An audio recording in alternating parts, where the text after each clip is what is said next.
Shalom, kita bertemu kembali dalam Ephrata Devotion pada hari ini. Saya akan merenungkan firman Tuhan, kita bersama-sama lihat Matius pasal yang kedua ayat yang ke-16. Demikian firman Tuhan. Ketika Herodes tahu bahwa ia telah diperdayakan oleh orang-orang Majus itu, ia sangat marah.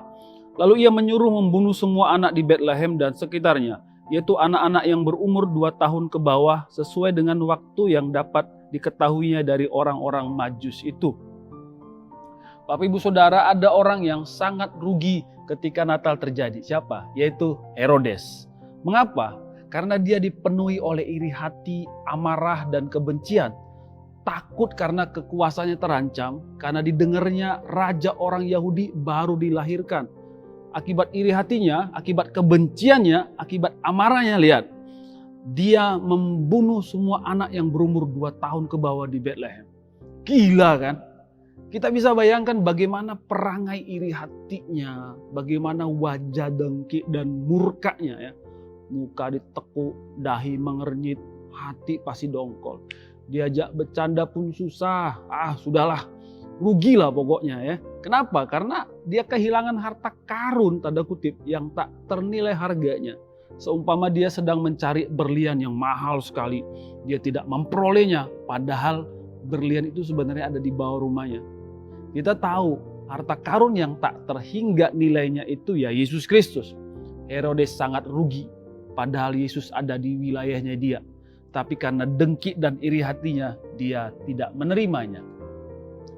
Beda dengan orang Majus. Jauh-jauh menempuh perjalanan yang beresiko, ancaman nyawa pasti ada. Tentu banyak pengeluaran juga ya kan.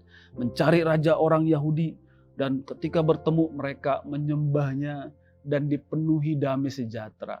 Mereka juga orang kerajaan loh. Mereka punya banyak, tapi mereka tahu siapa yang dapat memenuhi kepuasan dan kebahagiaan mereka, yaitu Yesus Raja.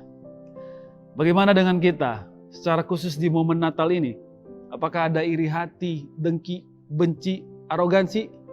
Rugi, saudara. Sekali lagi rugi.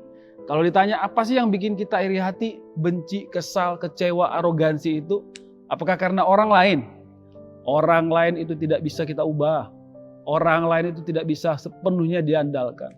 Tapi kuncinya hati kita, Bapak Saudara. Natal ini siapa fokus kita? Diri kita atau Yesus Kristus? Kalau diri kita ya siap-siap rugi, hilang damai sejahtera dan sukacita. Tapi ketika Yesus Kristus menjadi fokus kita, lihat, itu sudah penuh. Karena hidup kita tanpa Yesus adalah nol. Makanya orang-orang Majus sekalipun berkorban banyak, ketika bertemu dengan Yesus, mereka mengalami kepenuhan, Bapak Saudara. Sembahlah Yesus, pastikan kita terhubung dengan Yesus. Bukankah Yesus dan kasih-Nya sudah cukup, bukan? Bahkan penuh. Momen Natal ini alamilah ya, kepenuhan kasih dari Allah melalui Yesus Kristus. Bersukacitalah karena Kristus. Melayani Tuhan pun harus bersukacita, sekalipun banyak yang dikorbankan seperti orang-orang Majus. Maria dan Yusuf bersukacita, para gembala bersukacita, orang Majus bersukacita, Simeon dan Hana bersukacita, tetapi Herodes tidak. Jangan seperti Herodes dengan dengki dan bencinya. Di momen Natal ini jangan mau rugi. Amin. Selamat menyambut Natal dan bersukacitalah. Shalom.